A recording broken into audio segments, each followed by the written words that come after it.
a gente começa falando de alguns conceitos básicos, né?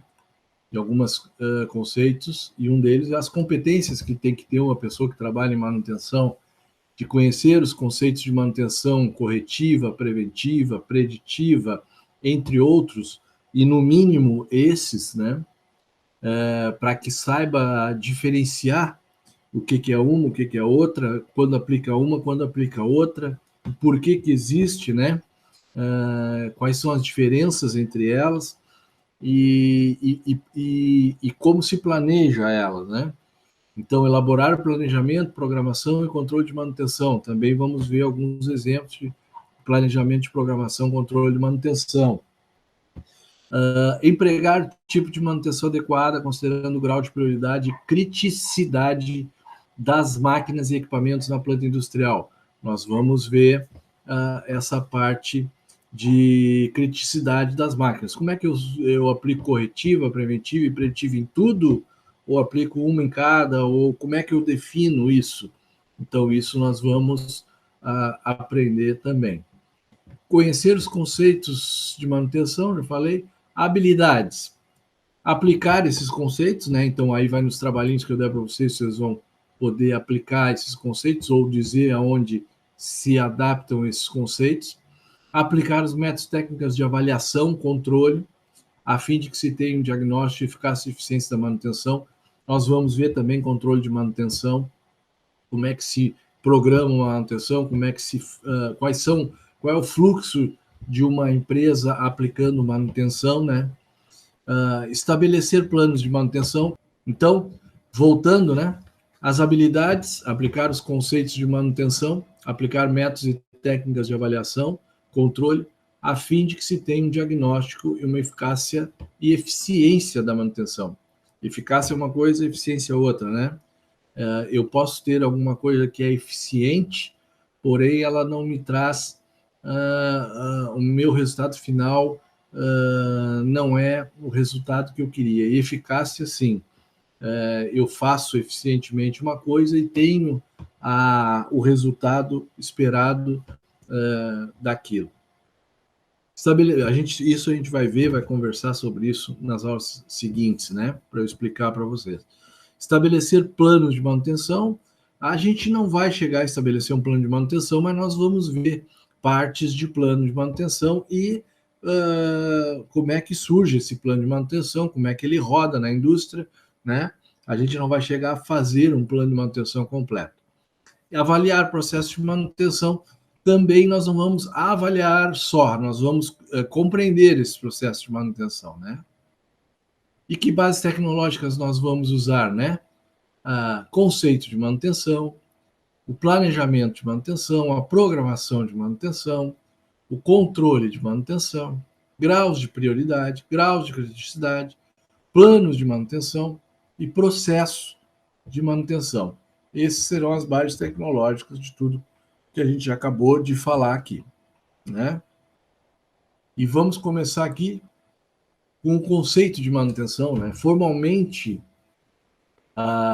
e não é só formalmente que quer dizer, através a norma técnica diz que a manutenção é definida como uma combinação de ações técnicas administrativas, incluindo supervisão, destinadas a manter ou recolocar um item em um estado no qual possa desempenhar uma função requerida satisfatoriamente dentro da sua capacidade normal de realizar essa ação. Então, eu vou dizer que a manutenção são ações e técnicas que mantêm ou recolocam um item, ou sistema, ou equipamento, como queiram chamar, em um estado em que ele desempenha a função requerida dele, né, de maneira completa. A gente sabe que os equipamentos envelhecem, e essa dita função requerida, ela pode ir caindo com o equipamento. Uma boa, um bom exemplo disso é a caldeira, que gera vapor. A caldeira vai, com os anos, ficando mais velha, e quando é feita a sua avaliação e manutenção, ela pode ir baixando a sua produção para continuar funcionando. Porque se eu for querer tirar dela toda a sua produção, que ela era de quando ela era nova, ela não aguenta. Ela pode até explodir, né? Então a caldeira ela vai baixando sua produção de vapor, de geração de vapor, como também vai baixando não só a produção, como a pressão desse vapor. Então, mas mesmo ela tendo 10, 20 anos, aquela produção que ela está fazendo tem que ser conhecida e tem que ser mantida, né, através de ações de manutenção nesse equipamento. Como tudo na vida, né? Um carro, quando chega a 200 mil quilômetros do seu motor, eu tenho que cuidar um pouco mais do óleo, porque o desgaste, o consumo de óleo lubrificante nesse motor é um pouco maior devido às suas folgas, devido aos seus vazamentos, devido a várias coisas, do que um motor novo, né? Que vai, depois desse motor estar andando, mas ainda novo, ele tem um consumo de óleo bem menor do que um motor mais velho. E se esse motor chegar a 400 mil quilômetros rodados, vai ter um consumo de lubrificante maior também.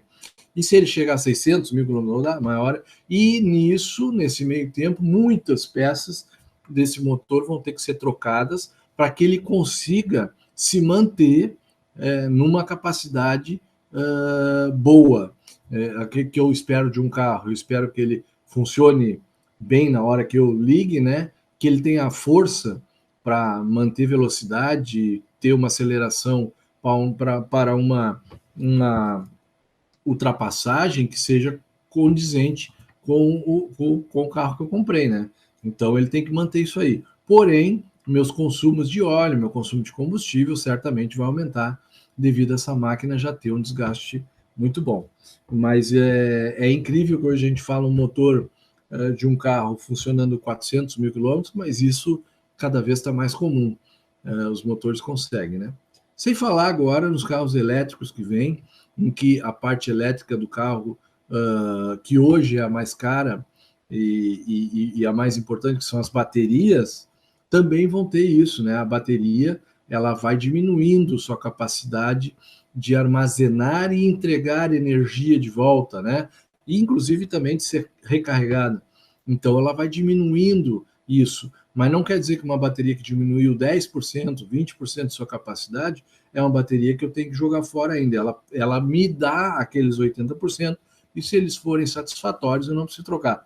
Até o momento que a bateria chega a um ponto em que ela faz uma curva descendente muito grande e já não consegue mais recarregar no tempo estimado, na quantidade estimada de energia, e nem entregar uma energia na quantidade que eu preciso, nem no tempo que eu preciso para que esse veículo elétrico se movimente adequadamente, né? Então, a manutenção é feita para que as coisas andem conforme a sua idade, conforme a capacidade de desempenhar, mas funcionem entregando a capacidade que ela tem que entregar naquele momento, né? Então não quer dizer que uma máquina é velha e ela tem que ser jogada fora ou ela tem que ser descartável. Não, ela tem uma vida, né?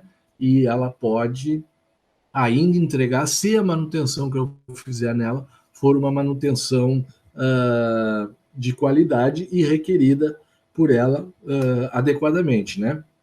Então, quando eu vou mexer nessa máquina, eu tenho que ter ali no manual da máquina as condições que ela me requer de manutenção e em cada tempo, né? E o que eu faço quando essa máquina faz um ano, o que eu faço todos os meses, o que eu faço toda semana, para que essa máquina se mantenha andando. Coisa que no Brasil as empresas pequenas ainda são muito pequenas, médias empresas, estão com a manutenção assim, muito atrasada nesse ponto. Assim. Às vezes, ao comprar uma máquina, nem é perguntado o tipo de manutenção que tem que ser feita, e isso só vai ser visto depois que a máquina estragou a primeira vez, o que pode ser prejuízo muito grande para uma empresa devido ao prejuízo que pode causar uma pequena falha quando uma máquina é nova está sendo posta em marcha, né? Existe o conceito de que as grandes falhas nas máquinas, quando se põem a funcionar, tem grandes probabilidades de falha, depois essa probabilidade diminui bastante, ela vai andar, porque aí você já conhece a manutenção a ser feita, sabe manter a máquina andando, e depois, quando ela estiver bem velha, no final de sua vida útil, ali aumentam de novo as probabilidades de falhas, mesmo se fazendo a manutenção. Então, eu tenho uma curva nesse sentido, assim, chama-se curva banheira, né? E essa curva, ela é verídica. Todas as máquinas passam por isso. O conceito de manutenção, então, formalmente, né, repetindo, é a manutenção. A manutenção é definida como uma combinação de ações e técnicas administrativas, incluindo as de supervisão, destinadas a manter ou recolocar um item em um estado no qual possa desempenhar uma função requerida. Isso é a conceituação da NBR 5462 de 94, que fala sobre as conceituações de algumas práticas, inclusive manutenção.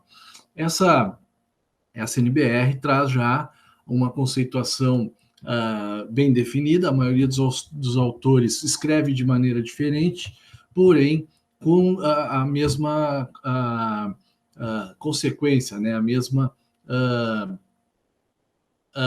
lógica, né? Vamos ao conceito de manutenção simplificado, né? Nada mais é manutenção que toda ação desenvolvida com a finalidade de detectar, prevenir e ou corrigir defeitos e falhas em equipamentos, sistemas ou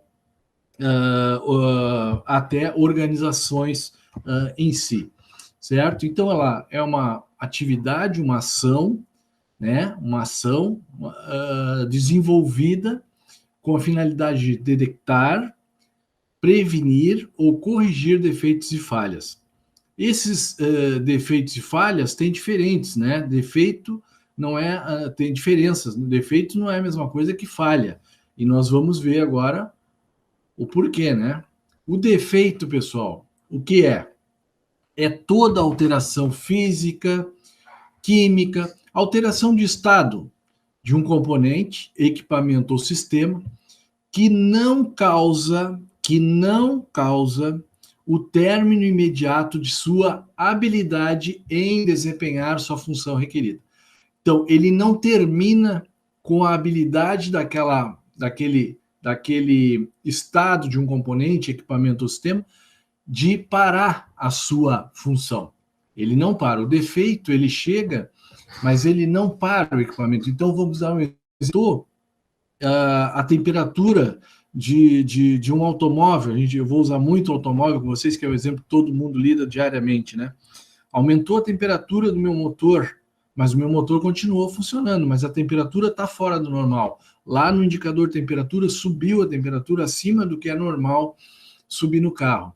Então, ele está me indicando que ali pode ter algum defeito, mas aquele defeito que fez com que a temperatura subisse não tirou de imediato a função do carro se locomover. Mas eu vou ter que prestar atenção naquilo ali e investigar aquilo ali, né? Voltando aqui à conceituação simplificada, de detectar aonde está a falha que fez com que a minha temperatura do carro subisse, né? Então, o defeito, ele não termina com a função do equipamento requerida a ele, né? Já a falha, quando chega, é o término dessa habilidade de um equipamento em desempenhar a sua função requerida.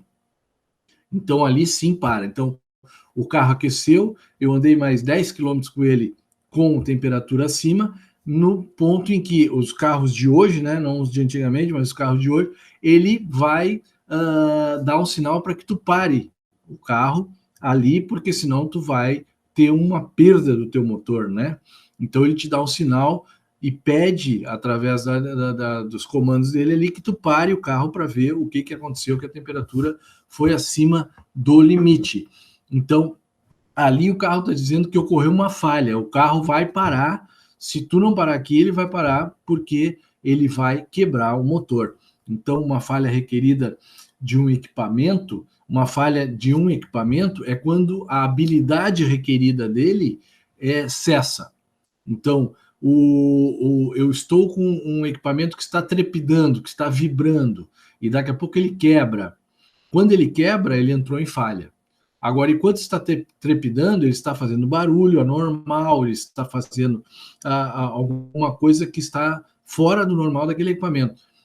Mas ele está com um defeito e não uma falha. Então, defeito é aquilo que vem antes da falha.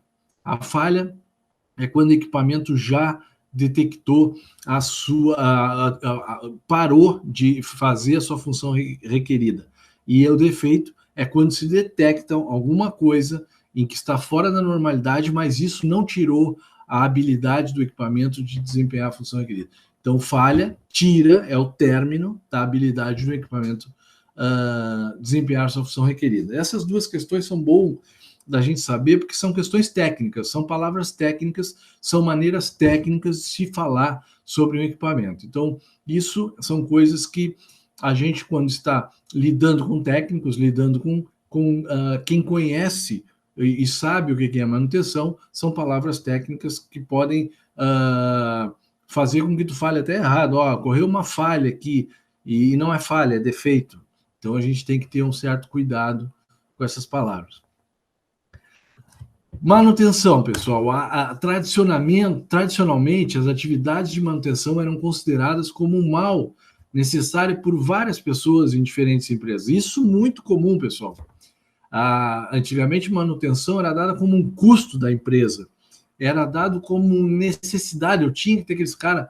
Aí jogava os caras lá num canto, num galpão, num lugar sujo, para que eles ali tivessem suas ferramentas, fizessem o necessário, mas eles estavam sempre apartados da produção da empresa, apartados da empresa. Dificilmente a manutenção era vista como um local limpo, a manutenção era vista como um local organizado, né?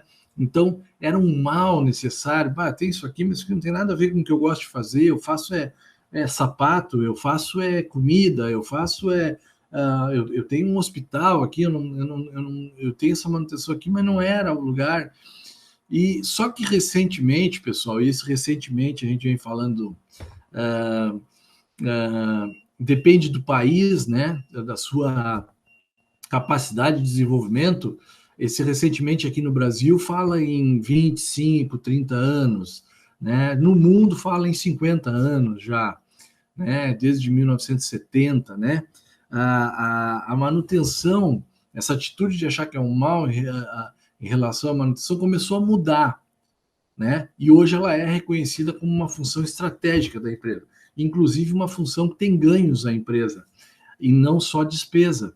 Existe despesa, como em todas as funções existe, na produção também existe despesa, porém existe ganho também da produção e da manutenção da mesma maneira. Existem despesas, eu tenho que trocar peças, eu tenho que ter pessoal na folha de pagamento para fazer a manutenção, porém hoje ela também consegue apresentar a sua produtividade, né? A sua lucratividade em ter o equipamento funcionando de maneira ativa e na sua ápice da sua produção, sempre em que for necessário. Então, estrategicamente, hoje a manutenção é vista como uma coisa muito, muito importante dentro da empresa. Não quer dizer que seja uma coisa que tenha que gastar mais dinheiro sobre isso, não, mas quer dizer no conhecimento, nas pessoas que estão trabalhando, na tecnificação, na manutenibilidade das coisas. Isso está mudando aos pouquinhos. Apesar de que, vamos seguindo aqui, né? Nos últimos 20 anos, e aqui eu botei 20 anos sublinhado, a atividade de manutenção tem passado por mais mudanças que qualquer outra atividade. Então, aqui no Brasil, é nos últimos 20 anos. No mundo desenvolvido, é nos últimos 40 anos, em que a atividade de manutenção tem passado por mudanças mais do que a própria produção. A manutenção tem tido ferramentas melhores, a manutenção tem tido ferramentas, não só ferramentas físicas, ferramentas administrativas, dados, entrou na era dos dados, coletar dados de maneira sistematicamente, para que esses dados te digam o que caminho a seguir sobre aquela manutenção, fazer melhorias em projetos para que tenha maior manutenibilidade aquele equipamento. Tudo isso vem aí de alguns anos para cá, e não são nos últimos 20 anos, no Brasil, nas empresas nacionais, vamos dizer assim, desde os anos 2000, 1995, quando entrou dentro do Brasil com mais força a questão da qualidade total. Então, para a produção, para uma empresa ter qualidade, o sistema ter qualidade total, ele tinha também que dar qualidade à sua manutenção. Ele foi obrigado a prestar atenção em sua manutenção e descobrir que aquela manutenção faz um diferencial enorme nos seus ganhos, faz um diferencial enorme na sua qualidade de produto, de serviço, de que seja normal. Então, ela vem crescendo aí a manutenção como uma ciência, né? Uma ciência. Hoje ela tem metodologia. Isso é o diferencial. A manutenção antigamente não tinha metodologia específica, geral como ciência. Ela tinha metodologias para trocar uma roda de uma carroça, trocar uma roda de um trem, trocar um sistema de aquecimento. Então, eram coisas mais artífices, coisas onde tinham os consertadores, chamados consertadores, aqueles que consertavam coisas, né? Mas esses métodos eram para cada coisa, esses consertadores tinham métodos e só passavam aqueles métodos para aqueles que trabalhavam diretamente com ele. Na escola, não existia esses métodos, não tinham entrado ainda dentro da escola. Então, pouquíssima gente tinha conhecimento técnico. O conhecimento era intrínseco ao conhecimento do dia a dia, né? 40 anos para cá, depois da Segunda Guerra Mundial, nos países desenvolvidos, a manutenção teve uma mudança drástica, né? A manutenção teve uma mudança enorme. Essas alterações são consequências de quê? Aumento bastante rápido do número e diversidade dos itens físicos. As instalações, equipamentos e edificações aumentaram muito, né? Que tem que ser dado manutenção, que tem que ser mantidos. Então, as indústrias começaram a crescer, os caras começaram a construir carros, e os carros começaram a fazer linhas de produção, vindo ali do Ford, né? Que começou a fazer as linhas de produção, os carros saírem com qualidade e terem linhas de produção para que saíssem todos iguais, né? Projetos muito mais complexos, começou a se projetar equipamentos cada vez mais complexos para melhoria, para automação, para controle de qualidade, manutenção de qualidade. Então, isso foi levando, essas alterações foi levando com que a manutenção tivesse que acompanhar isso também. Novas técnicas de manutenção começaram a surgir, as técnicas administrativas de manutenção, as técnicas organizacionais de manutenção. Ali, junto com qualidade total, começou a se botar a qualidade total dentro da manutenção, começou a se fazer um 5S na manutenção, começou a fazer círculos de controle de qualidade dentro com o pessoal da manutenção, né? Novos enfoques sobre a organização da manutenção e suas responsabilidades. Então, a organização também foi exigida, porque a chefia de manutenção, os supervisores de manutenção, os gerentes de manutenção tiveram que se qualificar e depois deles tiveram que qualificar a sua turma de manutenção, os seus colaboradores de manutenção. Então, o enfoque sobre a organização da manutenção, como se organiza, como se controla a manutenção, quer dizer, as suas responsabilidades, tiveram que entrar em foco para que dessem o retorno necessário que estava sendo pedido, né? E esse pedido não era o dono da empresa que pedia. Quem pedia é o mercado. O mercado pedindo um produto, um serviço, um sistema de qualidade que fosse confiável, a pessoa que faz aquele serviço vai ter que treinar seus funcionários para que saia com qualidade do seu produto, para que ele possa ter comércio no produto, para que ele possa ter giro do produto que ele está fazendo, né? Então, esses enfoques fizeram que a organização da manutenção de suas responsabilidades tivesse um foco muito bem organizado para isso, né? As empresas brasileiras são verdadeiras ilhas do tesouro, onde ainda existem muitas riquezas a serem exploradas. Certamente a manutenção de equipamentos poderá ajudar a desenterrar esses tesouros abandonados ou nunca conhecidos, aumentando a disponibilidade dos equipamentos e contribuindo para a melhoria de nossa qualidade e produtividade. Então, vamos entender o que o Arilaus Genos, que é um dos estudiosos de manutenção no Brasil, ele escreveu aí, isso é tirado de um dos livros dele, né? As empresas brasileiras são verdadeiras ilhas do tesouro. Por quê, pessoal? Porque ainda se faz muito pouco nessa área. Empresas investem muito pouco nessa área.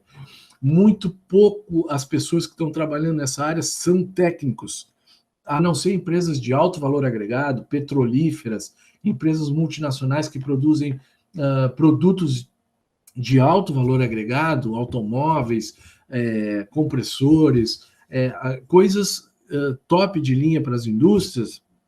As indústrias outras não têm, certamente, uma organização de manutenção. Ainda hoje, temos exemplos disso aqui na nossa cidade, existem empresas aqui que fabricam equipamentos para outras coisas, outras situações, e dentro da empresa tem aquele é o cara que me ajuda na manutenção, ele faz tudo, né? Isso eu tive dentro de uma empresa assim, há 2 anos atrás, antes da pandemia, aqui em Araranguá, e o dono dela me falou, não, aquele ali, tu não tem um grupo de manutenção, assim? Não, ele faz tudo. Se tiver que mexer na elétrica, ele mexe na elétrica, se tiver que mexer na mecânica, ele mexe. E ele tem curso técnico? Não precisa curso técnico. Quer dizer, se esse rapaz ele sofreu um choque elétrico e tiver que entrar dentro de um INSS por um acidente de trabalho, e ele não tem treinamento de NR10, ele não tem um curso técnico de eletricidade, ele pode prejudicar a sua própria aposentadoria por invalidez, né? Porque ele não foi, a indústria não o treinou. A indústria vai ter uma penalização e ele vai ter uma penalização porque essa indústria não aportou a ele o necessário para que ele se proteja, né, durante o seu trabalho. Então, isso é bem complicado. Mas é uma área aberta para que os técnicos formados entrem nessas empresas e ali comecem, passo a passo, a mudar esse pensamento, dando resultados por modificações feitas pontuais, que vão dando resultados e vão chamando a atenção aonde se consegue organização, onde se consegue um bom serviço, e aí o dono, a direção da empresa, a direção do sistema, a direção da organização, vai começando a pegar confiança e vai sabendo que se ela apostou ali, ela tem o porquê e como e quando voltar essa aposta que ela deu, né? Ou na qualidade do seu equipamento, ou no custo do seu equipamento ser diminuído, o custo de fabricação, ou no controle de acidentes, para que não tenham tantos acidentes causados e tanta gente machucada, como antigamente era muito comum em empresas, né? Então, hoje a gente vê empresas de caminhões, aí, de transportadoras, né? Que antigamente trabalhavam assim com muitos acidentes, com mortes de motoristas, por motoristas fazerem viagens sem controle, viagens sem... Hoje, essas mesmas empresas investindo em controle de velocidade dos caminhões, em controle de GPS dos caminhões, em controle de bafômetro dos motoristas, em controle de medição de drogas sistematicamente com os motoristas, para que eles não se viciem em drogas, para que eles não usem drogas para fazer viagens a mais, as paradas que foram postas em lei, que são paradas obrigatórias de caminhões, o motorista tem que descansar tanto, as empresas controlando esses descansos, coisas que há 20 anos atrás eram impensáveis aqui no Brasil e que já estão sendo feitas. Então, essa ilha do tesouro brasileiro está sendo descoberta e tem gente vindo trabalhando nisso e tem gente vindo trabalhando muito bem e crescendo tecnicamente, portanto, crescendo hierarquicamente, às vezes dentro da empresa, portanto, crescendo em sua capacidade de gerar riqueza para si e para a empresa, de maneira muito rápida. Eu vou mostrar aqui um gráfico, deixa eu sair aqui, sobre essa questão do crescimento, da evolução do conceito de manutenção e do crescimento aqui nas últimas décadas, falando desses 40 anos que eu estou falando, está aqui, ó, 1980 em diante, foi que mudou no Brasil. Já antes, a gente tinha, enquanto o mundo em 1950 ali começava com corretiva, nós estávamos em corretiva até 1980. Até a entrada de 1980, nas empresas 100%, dá para se dizer assim, trabalhava só com manutenção corretiva, quase que todas, fora multinacionais, que eram muito fechadas, trabalhavam com o pessoal mais qualificado, as nossas empresas brasileiras trabalhavam manutenção corretiva em 1980 tranquilamente, né, e com custos altíssimos de manutenção. Já na década de 1950, quando foi posta a manutenção corretiva, essa manutenção era um reparo corretivo, quebrou, vai lá e faz. Depois, em 1950, com a Segunda Guerra Mundial, entrou a manutenção preventiva, e aí já se começou a fazer a corretiva, que continuava sendo feita, a gestão e as manutenções preventivas, as manutenções que trocavam antes de quebrar partes do sistema e tudo mais. Entre 60 e 70, manutenção do sistema de produção, né? E aí já entra muito mais coisa aqui, ó. A gente pode ver que já entra o reparo corretivo, que continua, a gestão mecânica da manutenção, a manutenção preventivas, a visão sistemática de fazer manutenções sistemática, então tem um plano de manutenção sistemática, a manutenção corretiva com incorporação de melhorias, fazer manutenção corretiva, é necessário só a manutenção corretiva, né? E a prevenção de manutenção, essa prevenção e a sistematização entrando em marcha nas indústrias.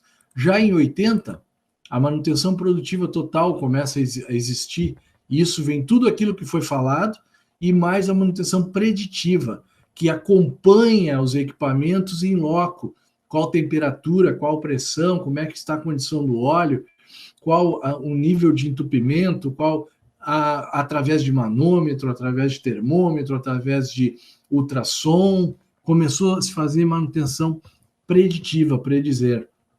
E também a abordagem participativa. As pessoas que fazem manutenção participam do andamento da indústria como um todo. Quando se vai comprar uma máquina nova, essas pessoas opinarem sobre como é que se faz a manutenção, serem treinadas antes da máquina chegar, ou quando a máquina chegar, serem treinadas para depois botar em operação, serem treinadas as pessoas de produção e as pessoas de manutenção, né? E a manutenção autônoma, que é o próprio operador fazer a manutenção básica da sua máquina, do seu local de trabalho. Então, isso começou a ser muito usado na manutenção autônoma. Depois, já nas décadas de 2000, a engenharia de manutenção aparece, né, máxima. E aí entra o quê? Sistemas automáticos de diagnóstico, quer dizer, a máquina controlando a máquina ali, né? Mantenedores com conhecimentos em várias áreas. Então, já pega um mantenedor, aquele que vai trabalhar na manutenção, que já tem conhecimento em elétrica e mecânica, ele é um eletromecânico, ele já tem conhecimento em várias áreas, e, portanto, é qualificado para isso, né?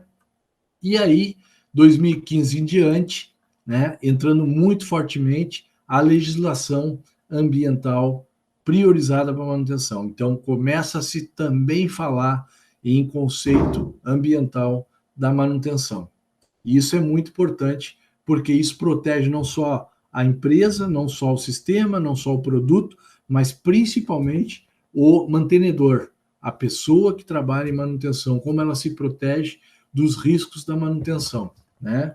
E isso é uma tabela mais ou menos dessa evolução que a gente estava falando há pouco com vocês. Então, o Klaus aqui, ele fala nessa questão de ser as empresas brasileiras verdadeiras do tesouro, e elas ainda são, pessoal, elas ainda fazem elas ainda têm falta de mão de obra qualificada para se fazer manutenção. Às vezes elas têm falta por também não terem acordado que aquela mão de obra qualificada requer um aumento de rendimentos, um aumento salarial, mas esse aumento salarial é pago com as economias que são feitas ou são projetadas para que, quando essa pessoa técnica entre, vá trazer um retorno com economias na área de manutenção, economias essas que são desempenhadas na manutenção junto com a produção, junto com a administração, junto com o todo. Isso, às vezes, é pensado só em salário, né? Eu quero uma pessoa que barata, que me quebre o galho, o cara é aquele que faz tudo, mas não tem nenhum curso técnico. E ele pode até fazer muitas coisas certas, por ser uma pessoa inteligente, por ser uma pessoa, porém ele não tem nenhum curso técnico, alguma coisa ele pode fazer muito errado, inclusive causando acidentes, aí com riscos ambientais e com riscos aos colaboradores outros, né? Então, as razões para essa situação: a análise de falha é deficiente e a ênfase excessiva em somente consertar o que quebrou. Ou seja, o mais comum ainda é ver o pessoal da manutenção somente removendo sintomas, sem tempo para utilizar método de análise de falhas, que é aquele velho apagar incêndios. O pessoal apaga incêndio o dia inteiro e não tem tempo de sentar e ver métodos e fazer métodos e ser treinados em métodos para analisar o porquê que estão acontecendo aquilo ali. Parar e pensar, né? Os porquês dos porquês dos porquês, né? A manutenção preventiva é mal realizada ou inexistente. Quando tem aquele cara que faz tudo, né? Ele faz até uma manutenção preventiva, ele é um cara inteligente, porém, alguma coisa ele faz com ferramentas erradas, ou ele faz de modo errado, de modo em tempo errado, correndo, e faz mal realizada, pensando até às vezes em estar fazendo certo, mas faz mal realizada, querendo fazer uma preventiva que não funciona, que não dá o resultado como deveria. Ou é inexistente, né? Os relatórios de falhas dos equipamentos são mal preenchidos e pouco explorados pela análise. Tem um relatório de falha? Tem. Está bem preenchido? Não, está mal preenchido porque a pessoa que tem que preencher não sabe preencher. Não foi treinado para preencher um relatório de falhas. Não sabe o que falhou realmente. Aquilo que foi posto no relatório não é a realidade do que aconteceu, né? E por que eu descubro isso? Eu descubro quando eu analiso o relatório de falhas. Mas aí aquele relatório de falhas está tão ruim que ele passa a não ser analisado. Ele está lá só fazendo burocracia, e as pessoas que eram para analisar ele já não acreditam mais nele, já não analisam mais ele, e ele está lá só porque a chefia quer. A chefia também não analisa ele, e assim vai se enredando e apagando incêndios e não conseguindo entrar nos métodos de análise de falha. O conhecimento e a habilidade do pessoal da manutenção são insuficientes. Acabei de falar em todos esses sobre o pessoal de manutenção e seu conhecimento.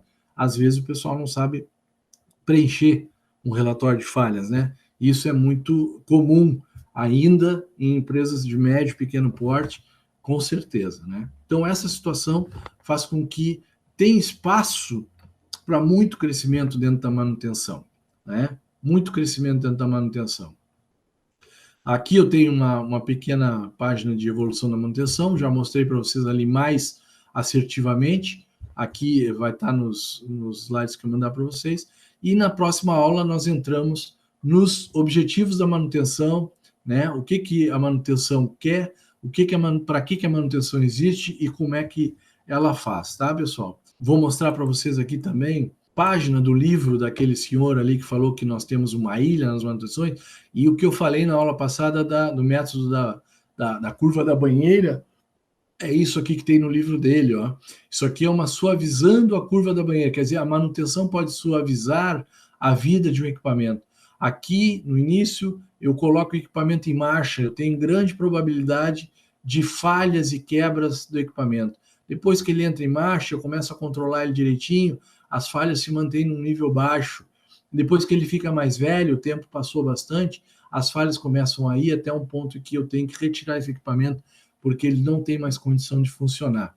Essa banheira cada vez está sendo mais esticada, os equipamentos estão sendo melhores construídos, melhores projetados, para que ele dure muito mais e tenha essas duas rampas menores. Então, é a suavização das rampas. Então, a probabilidade de falha de um equipamento no colocar ele em marcha ainda é maior do que na sua vida normal, e no final da sua vida ela cresce também bastante, mas isso controladamente.